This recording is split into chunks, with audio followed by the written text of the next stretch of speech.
Soy taquero, y como muchos de ustedes, me gano la vida trabajando duro cada día. Tengo una pequeña carreta de tacos, modesta, con apenas 2 mesitas, situada en una banqueta de esquina. Pero lo que viví aquella noche fue algo que me llevó más allá de lo que alguna vez creí posible. Había pasado la medianoche. La calle, normalmente ruidosa, estaba inquietantemente silenciosa. El frío de la madrugada se mezclaba con el aroma del pastor que todavía chisporroteaba en el trompo. Mi ayudante se había ido temprano, así que estaba solo. Me disponía a apagar el fuego cuando escuché pasos que venían desde lo profundo de la calle desierta. Por alguna razón, esos pasos me pusieron en alerta. Levanté la mirada y vi a un hombre alto deteniéndose frente a mí. Su presencia tenía algo extraño. Al principio pensé que quería asaltarme. Con voz ronca me dijo: «Dame un taco». Mientras le preparaba su orden, sentía que su mirada pesaba sobre mí.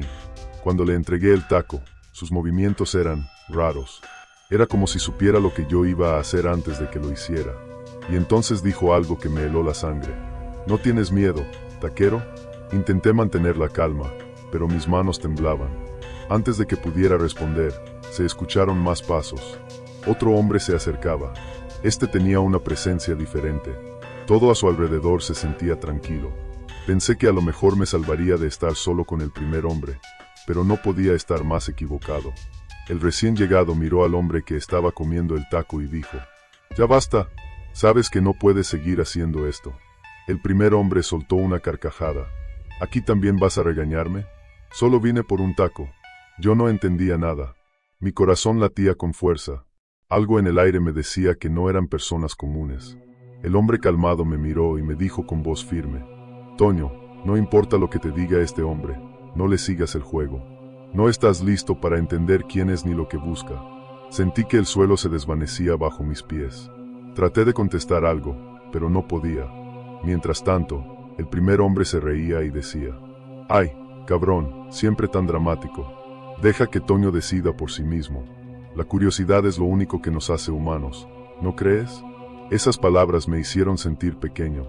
El hombre que había traído calma se acercó a mí y me dijo en voz baja: «Termina tu trabajo y vete a casa». Pero el hombre extraño no estaba dispuesto a dejarme ir tan fácilmente. «Dime algo, Toño», me dijo con esa sonrisa inquietante. «Cuando trabajas aquí en la noche, ¿nunca te has preguntado qué pasa con los que cruzan esta calle?». Mi mente me gritaba que no le respondiera, pero mis labios, secos y temblorosos, se movieron solos. «Cada quien con su vida, yo solo vendo tacos aquí». El hombre extraño se rió de nuevo, como si supiera algo que yo no. Sus palabras empezaron a pesar más.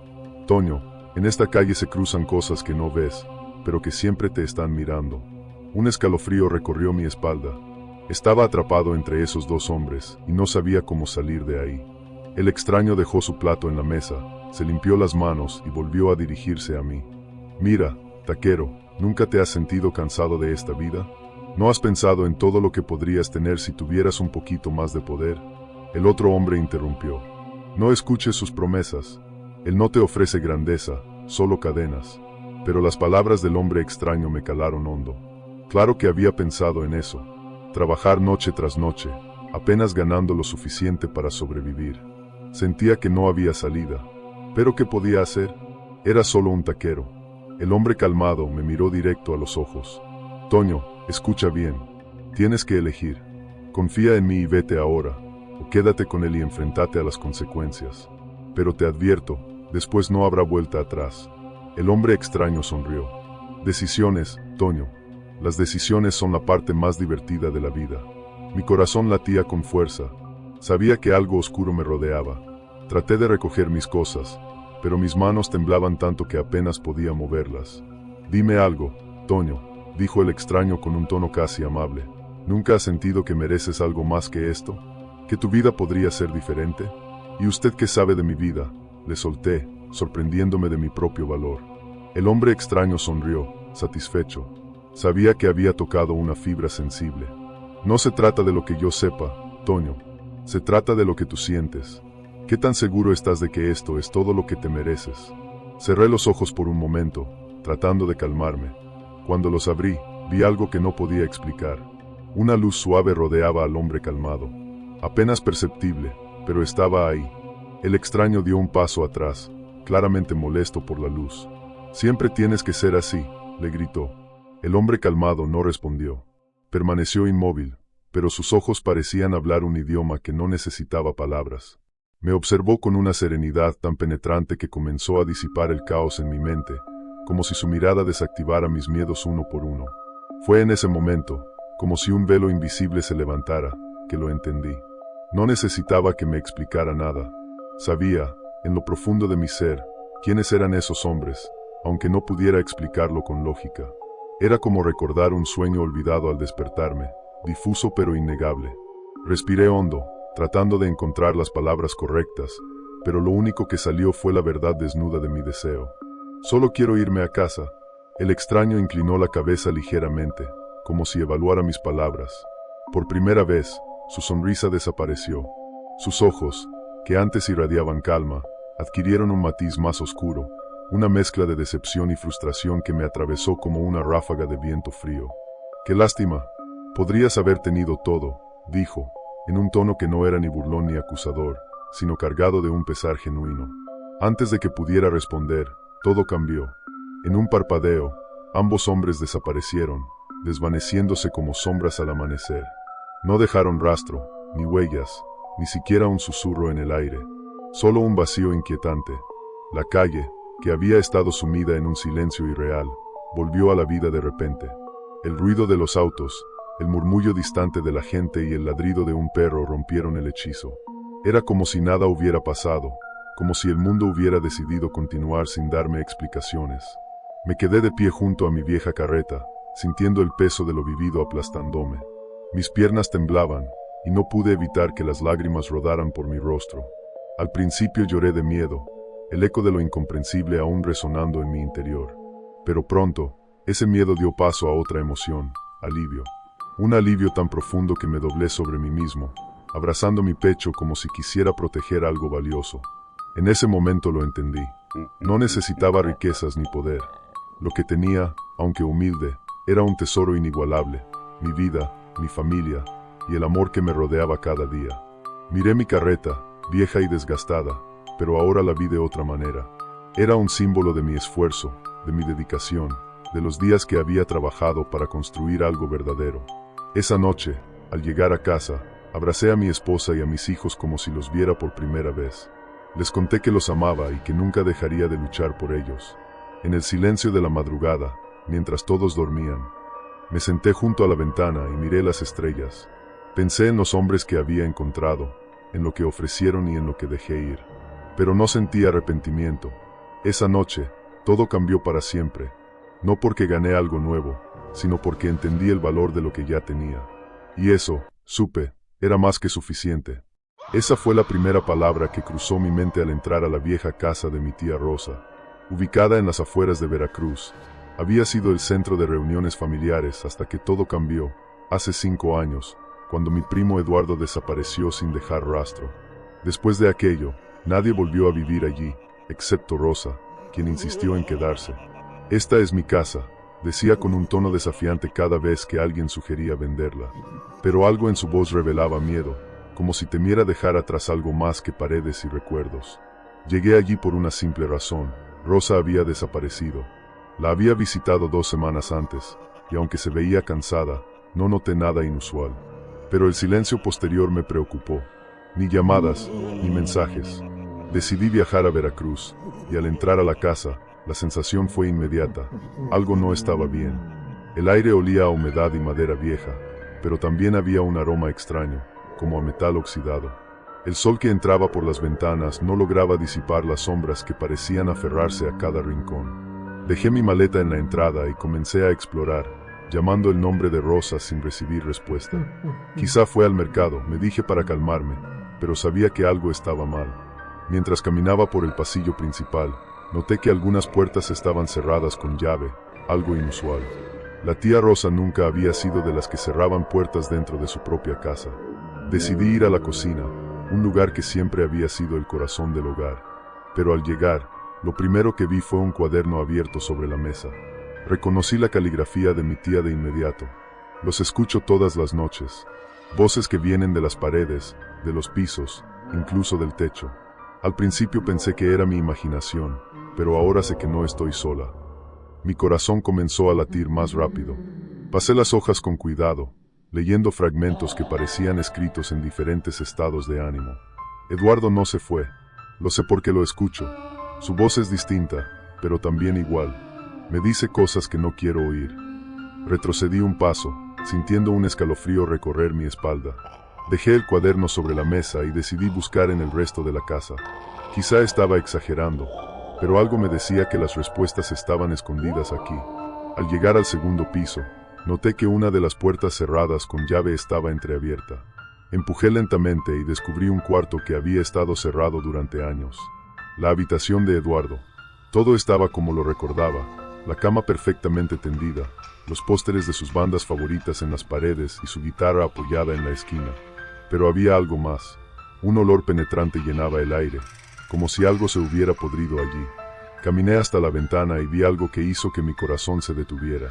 En el jardín trasero, la tierra había sido removida recientemente. Había un montón de tierra fresca justo al lado del árbol de mango donde solíamos jugar cuando éramos niños. Algo me impulsó a salir y verificar. Con una pala que encontré en el cobertizo, comencé a cavar. Cada palazo me hacía sentir más ansioso, como si estuviera a punto de descubrir algo que cambiaría mi vida para siempre. Y lo hice. Después de unos minutos, algo salió a la luz. Una caja de madera. La abrí con cuidado, y dentro encontré cosas que me hicieron retroceder. Una foto de Eduardo con la cara tachada, mechones de cabello atados con hilos rojos y un papel con símbolos extraños que no reconocía. También había un frasco con un líquido oscuro y espeso. Sentí que el aire se volvía más pesado a mi alrededor, y un susurro me hizo soltar la caja. No debiste venir. Giré rápidamente, pero no había nadie.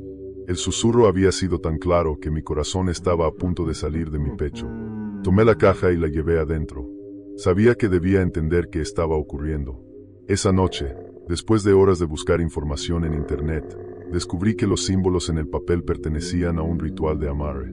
Según lo que leí, se utilizaban para retener algo o alguien en un lugar específico. La idea me aterró. ¿Había mi tía intentado retener a Eduardo? O peor, ¿había alguien más hecho esto? Esa noche no pude dormir. Cada vez que cerraba los ojos, escuchaba pasos en el pasillo. Me armé de valor y salí con una linterna, pero no había nadie. Al volver a mi habitación, la ventana estaba abierta, aunque recordaba haberla cerrado. Por la mañana, decidí visitar a un viejo conocido de la familia, don Severiano, un curandero que vivía en las afueras del pueblo. Le llevé la caja y le conté todo. Su expresión, normalmente tranquila, se volvió grave. «Esto no es un juego», dijo mientras examinaba los objetos. «Dices que encontraste esto en el árbol de mango». Asentí, y él suspiró profundamente. «Ese árbol es un portal. Alguien usó este ritual para atrapar un alma allí. Pero parece que algo salió mal». Le pregunté qué podía hacer para arreglarlo. Don Severiano sacó una vela negra, un montón de sal y un pequeño espejo, colocándolo sobre la mesa con una delicadeza casi ritual. Sus ojos, cansados pero intensos, se clavaron en los míos. «Debes enfrentar lo que está allí. Pero te advierto, no será fácil. Ellos no quieren irse». «¿Ellos?», pregunté, sintiendo un escalofrío recorrer mi espalda. Pero don Severiano no respondió, como si incluso mencionar sus nombres fuera un acto de provocación. Esa noche, siguiendo las instrucciones de don Severiano, preparé el ritual en el árbol de mango. Ese árbol siempre había sido un lugar extraño, con sus raíces grandes y nudosas que parecían dedos tratando de aferrarse al suelo. Encendí la vela, y su llama oscilaba como si estuviera viva. Formé un círculo de sal, rodeando el tronco, y sostuve el espejo frente a mí, como si fuese un escudo contra lo que estaba por venir. «Muéstrate», dije con una voz que apenas reconocí. Era un susurro, pero cargado de una fuerza que no sabía que tenía. Al principio, no pasó nada, solo el crujido del viento en las hojas y el distante canto de un búho. Pero luego, el aire cambió. Se volvió pesado, denso, como si algo invisible me estuviera observando. Las hojas del árbol comenzaron a moverse en un patrón extraño, y me di cuenta de que sus crujidos formaban un ritmo. Estaban diciendo mi nombre. El espejo comenzó a oscurecerse, y al principio pensé que era el reflejo de la vela. Pero no, una figura comenzó a formarse. Eduardo. Era él, pero no como lo recordaba. Su rostro estaba torcido, como si lo hubieran moldeado con arcilla y luego hubieran intentado corregirlo a la fuerza.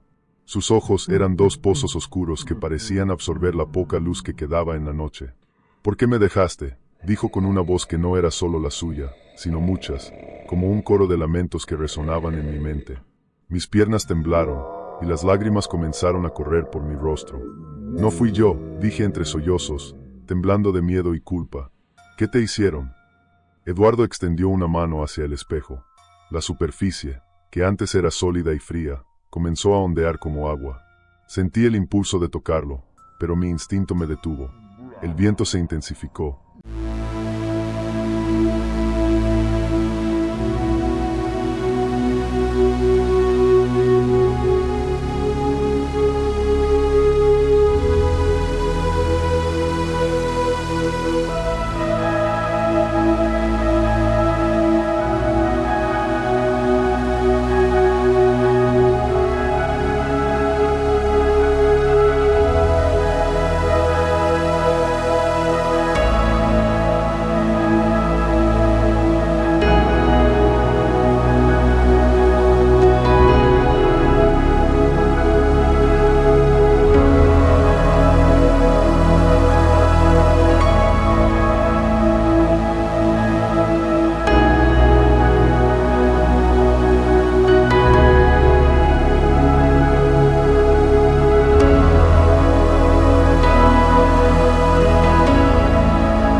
Sobre todo, quien había desatado esa oscuridad. Sabía que el camino que me esperaba no solo pondría en riesgo mi vida, sino también mi alma. Esa es la primera advertencia que nadie escucha, pero que todos deberían tomar en cuenta. Un silencio extraño, pesado, que cubre las calles como un manto invisible. Esto lo aprendí hace años, cuando vivía en una colonia aparentemente tranquila al norte de la ciudad, un lugar donde las casas parecían susurrar secretos olvidados. Todo empezó cuando la señora Gloria, una vecina conocida por su gusto por las leyendas urbanas, organizó una reunión para contar historias de miedo. En esa reunión mencionó algo que cambió nuestra perspectiva de la colonia para siempre, la leyenda del niño sin sombra. Según decía, este niño había sido visto vagando por las calles desiertas en noches frías, pero nunca dejaba un rastro de su existencia, salvo la sensación de que alguien te observaba desde la oscuridad. Como adolescente curioso y siempre en busca de aventuras, desestimé su relato. Pero la noche que siguió me di cuenta de que la historia podía ser mucho más que un simple cuento. Era un sábado cuando decidí ir a casa de mi amigo Raúl. Ya habíamos pasado la tarde viendo películas de terror, y el tiempo se nos fue hasta que la luna iluminó las calles solitarias. Mis padres siempre me advertían que no caminara solo de noche, pero Raúl vivía a pocas cuadras y yo me consideraba lo suficientemente valiente. Tomé un atajo por un callejón entre dos edificios viejos, cuyas paredes grafiteadas parecían contar historias de su época dorada. A medida que avanzaba, noté que el silencio se hacía más profundo. Los ladridos de perros y el zumbido de la ciudad parecían apagarse. Entonces, lo sentí, una presención. No puedo explicarlo de otra forma. Era como si alguien me mirara desde las sombras. Aceleré el paso, pero una risa suave, como el eco de un niño, se filtró en el aire. Me detuve en seco y miré a mi alrededor. No había nadie. Solo el callejón vacío y las luces pálidas de los postes parpadeando. Una corriente helada recorrió mi espina dorsal cuando, al dar la vuelta, vi algo que nunca olvidaré. Una pequeña figura de pie al final del callejón. Era un niño. «¿Qué haces aquí?», pregunté con voz temblorosa, intentando sonar autoritario. El niño no respondió. Solo me miraba fijamente. Tenía algo extraño, algo que no podía identificar de inmediato. Di un paso hacia él, y entonces lo noté. No había sombra a su alrededor. La tenue luz del poste caía directamente sobre él, pero el suelo permanecía vacío. Mi corazón comenzó a latir con fuerza. Me giré para salir corriendo, pero de pronto la figura estaba frente a mí. Era imposible.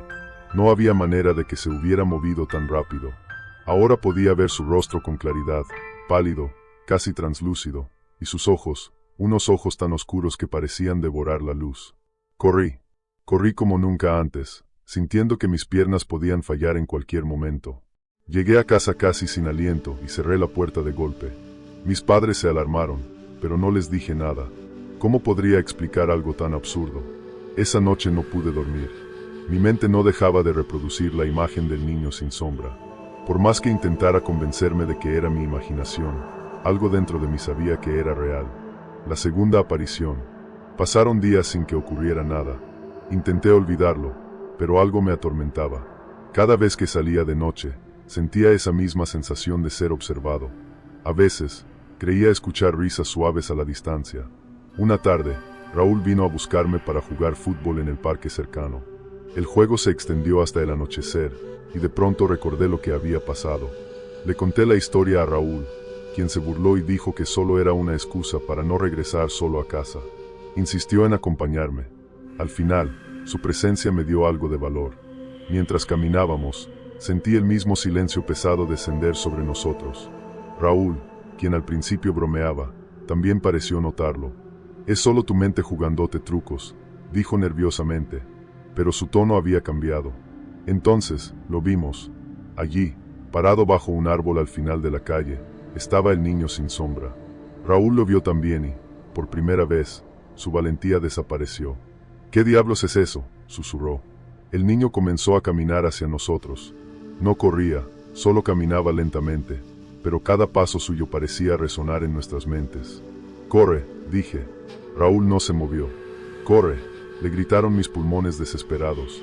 Finalmente reaccionó, y ambos salimos corriendo sin mirar atrás. Cuando llegamos a casa, ambos estábamos sin aliento. «No vuelvo a salir de noche», dijo Raúl. Y lo cumplió. Desde entonces, evitó las calles al anochecer. El origen del niño.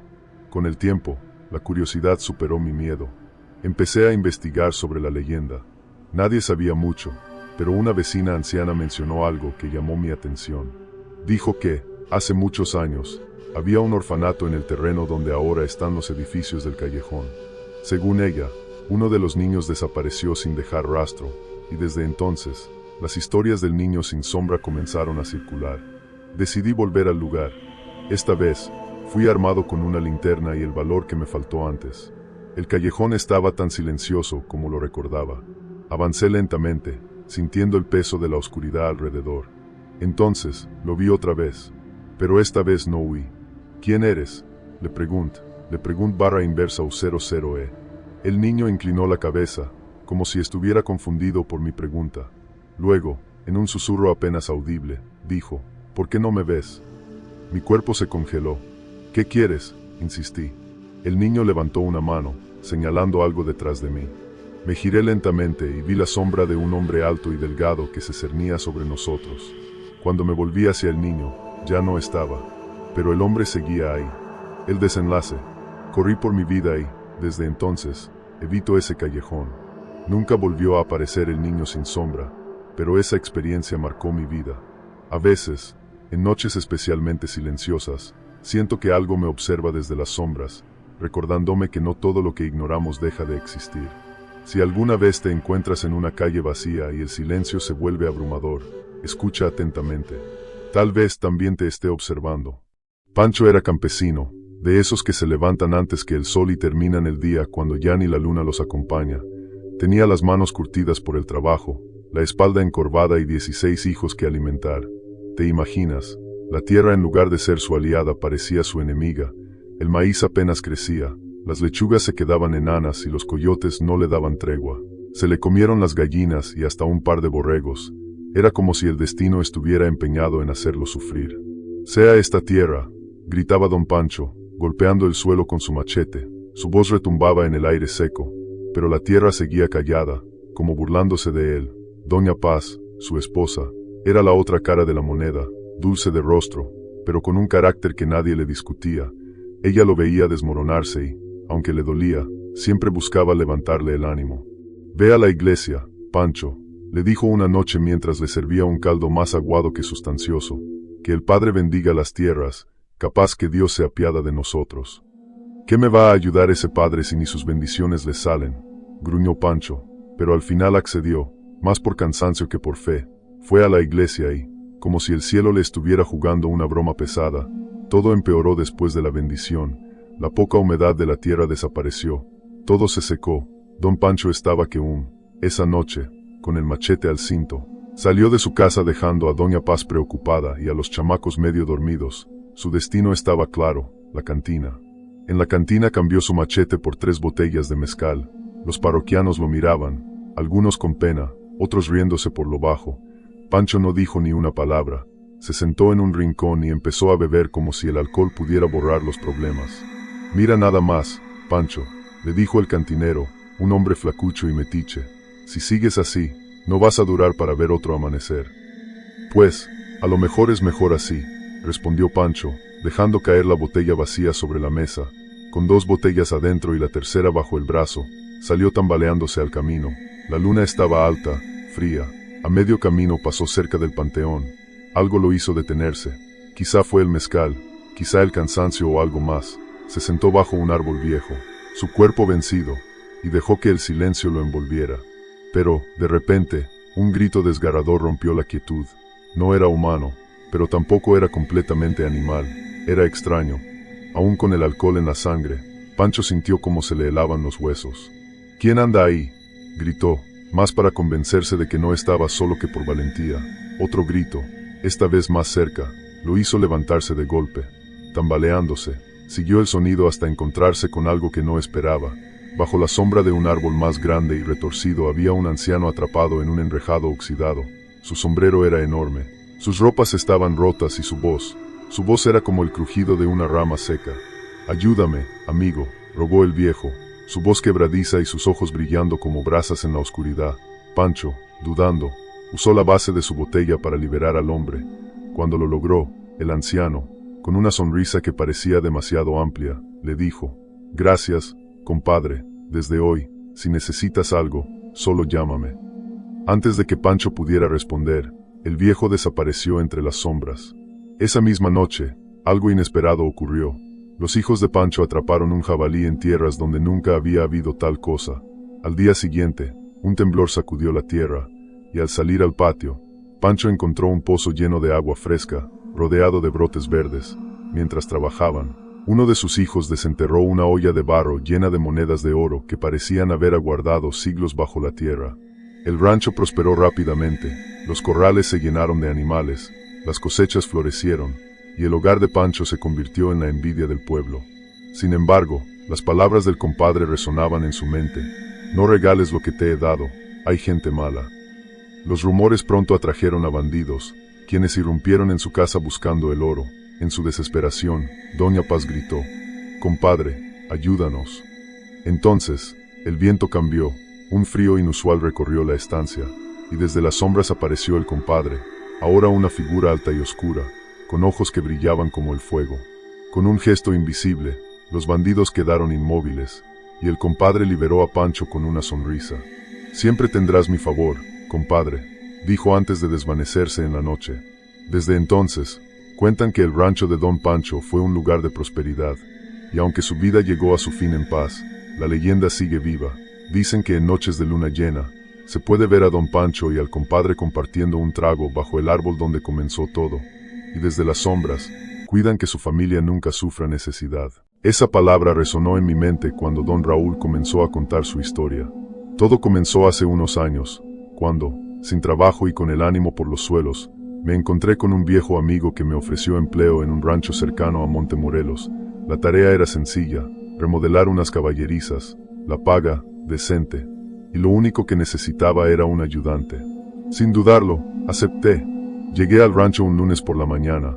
El encargado, un hombre serio y de pocas palabras, me explicó el trabajo, pero cuando mencionó al ayudante, me quedé en blanco, improvisé, se quedó dormido. El encargado, con una sonrisa astuta, me sugirió buscar a un hombre conocido por su laboriosidad, Don Raúl. Acepté, y tras unos minutos, apareció el mencionado. Don Raúl era un hombre mayor, con la piel endurecida por el sol y manos que parecían haber soportado décadas de esfuerzo. Siempre llevaba consigo un viejo morral al hombro y mantenía una actitud tranquila. Trabajaba como nadie, sin quejarse ni mostrar cansancio. Sin embargo, al final del día, había algo peculiar en él. Cada noche lo encontraba bajo un tejabán de lámina, fumando en silencio, con la mirada fija en el horizonte o en una fotografía que siempre llevaba consigo. Una madrugada, vencido por la curiosidad, me acerqué, preparé un café y me senté a su lado. El frío era intenso, pero la inquietud pesaba más que la brisa helada. ¿Por qué siempre está aquí mirando esa fotografía?, le pregunté finalmente. Don Raúl, después de una pausa, me mostró la imagen, una mujer con 2 niños pequeños. Con una voz cargada de nostalgia, susurró: eran mi familia, los perdí hace 17 años. Si te cuento cómo fue, dudo que me creas. Lo escuché en silencio mientras comenzaba su relato. Hace 17 años, don Raúl trabajaba como velador en la Sierra Madre Oriental. Su tarea era sencilla: cuidar la maquinaria que abría caminos entre los cerros. Las primeras noches, el sonido de galopes y relinchos lo desvelaba. Al investigar con su lámpara, no encontraba nada, pero una noche, esos galopes vinieron acompañados de gritos y una misteriosa llamarada que iluminaba el cerro más cercano. El fuego parecía llamar su atención. Sumido en problemas financieros y preocupado por su hijo Marcos, quien necesitaba una operación urgente, don Raúl no sabía qué hacer. Entonces, apareció un hombre a caballo. Su silueta bajo la luz de la luna era imponente, y su ropa, como sacada de otra época, desmontó, lo miró y dijo con voz grave: llorar no resolverá tus problemas. Tranquilo, tu hijo estará bien. Don Raúl, desconcertado, le preguntó cómo sabía eso. El anciano soltó una carcajada que, según don Raúl, le heló la sangre. Sé muchas cosas, sé que estás desesperado, puedo ayudarte. Hay un tesoro en ese cerro, pero tiene condiciones. Intrigado y temeroso, don Raúl escuchó la oferta. Debía desenterrar un esqueleto de un hombre fusilado y enterrarlo en tierra consagrada. Además, cada sábado debía ofrecerle una vela y un trozo de caña. Si incumplía, sufriría las consecuencias, pero si aceptaba, sería rico como nunca. El anciano desapareció sin dejar rastro. Días después, don Raúl decidió buscar el tesoro. Armado con una lámpara y 2 costales, se adentró en la cueva del cerro. Al llegar, encontró montones de oro, monedas, barras y cofres llenos de centenarios. Mientras llenaba los costales, recordó la advertencia del anciano. Entonces, vio un esqueleto en un rincón, vestido igual que el hombre del caballo. El miedo lo dominó, dejó los restos y huyó de la cueva con el oro. Al llegar a casa, lo esperaba la peor noticia de su vida. Su esposa y sus hijos habían fallecido en un accidente esa misma noche. Don Raúl entendió que había incumplido las condiciones. Perdí lo más importante por mi avaricia, dijo con lágrimas en los ojos. Desde ese día, don Raúl cargó con la culpa. Entregó todo el oro a sus suegros y se refugió en la soledad. Me confesó que quienes tocaron ese oro cayeron en desgracia, enfermaron o murieron. El oro estaba maldito, no lo tomé por completo, por eso sigo aquí, esperando que Dios me llame para rendir cuentas. Poco tiempo después, don Raúl falleció. Cada vez que recuerdo su historia, me doy cuenta de que a veces, el precio de la ambición es demasiado alto, y aún hoy, bajo las noches estrelladas de Monte Morelos, algunos dicen que pueden ver la silueta de don Raúl bajo el tejabán, fumando en silencio, como si cuidara que nadie más cayera en la tentación del tesoro maldito. A veces, los secretos más oscuros no pertenecen a la imaginación, sino a las sombras de lo cotidiano. Hoy te contaré una historia que no solo desafiará tus sentidos, sino que te hará dudar de lo que crees posible. Esta historia no es solo mía, es de mi familia, de un lugar que todos preferimos olvidar. Pero lo que allí ocurrió, jamás nos dejó del todo. Acomódate, apaga las luces y prepárate para adentrarte en este relato donde lo sobrenatural se entrelaza con lo humano de formas escalofriantes. Todo comenzó hace 17 años, en un pequeño pueblo entre Michoacán y Jalisco. Yo tenía 8 años y vivía a solo unas casas de mi bisabuela, una mujer de más de 90 años cuya devoción religiosa era tan fuerte como sus silencios. Por las tardes, me encargaban hacerle compañía mientras mi tío José trabajaba en su puesto de tacos al vapor. Esa rutina parecía inofensiva, casi aburrida, pero lo que experimenté dentro de esas paredes marcó mi vida para siempre. Desde la primera noche que crucé el pasillo que conectaba nuestras casas, sentí un peso invisible caer sobre mí. Era un frío que calaba hasta los huesos, un aire denso que parecía susurrarme advertencias en un idioma que no entendía.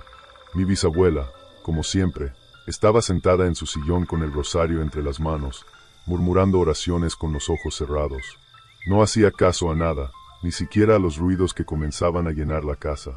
Al principio, eran cosas pequeñas, crujidos, pasos que parecían venir del pasillo, el roce de algo moviéndose en la cocina. Pensé que era mi imaginación, o quizá los efectos de quedarme hasta tarde viendo caricaturas. Pero pronto comencé a ver sombras. Al principio eran fugaces, como manchas oscuras en el rabillo del ojo. Luego, se hicieron más claras, más definidas. Podía verlas pasar del baño a los cuartos, o detenerse en los rincones donde la luz no llegaba. A veces, me daba la impresión de que me observaban. Una noche, mientras apagaba la televisión, vi algo que nunca olvidaré. En el reflejo oscuro de la pantalla, justo junto a mi bisabuela, había una figura alta y encapuchada, vestida con una túnica negra. Era más grande que cualquier persona que haya visto, y aunque no podía ver su rostro, sentí su mirada clavada en mí. El miedo me paralizó por unos segundos antes de que saliera corriendo, gritando, hasta llegar a mi casa. Mis padres intentaron calmarme, diciéndome que tal vez había sido mi imaginación, pero en sus ojos vi algo que no querían decirme, algo que parecía confirmar mis temores. Esa noche, las pesadillas comenzaron.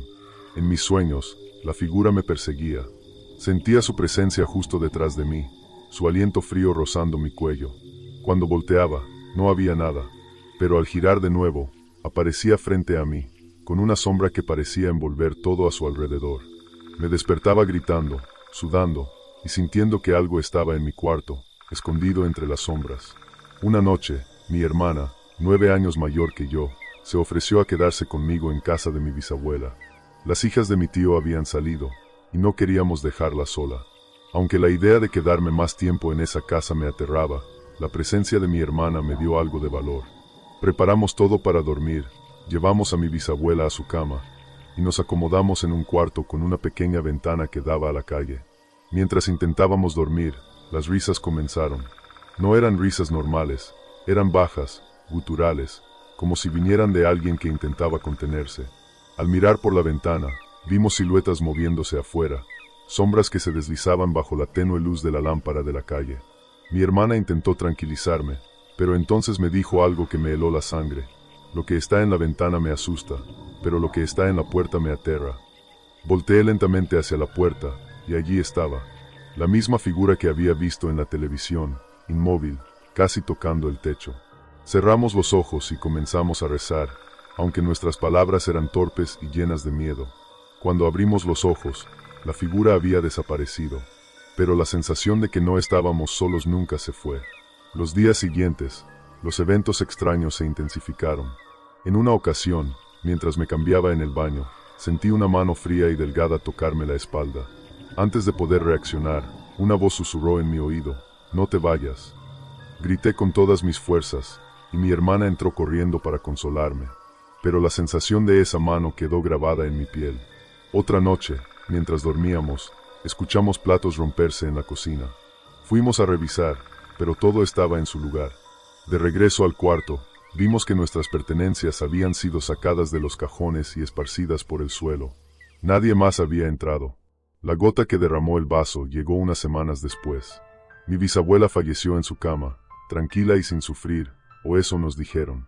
La casa quedó vacía, pero no en paz.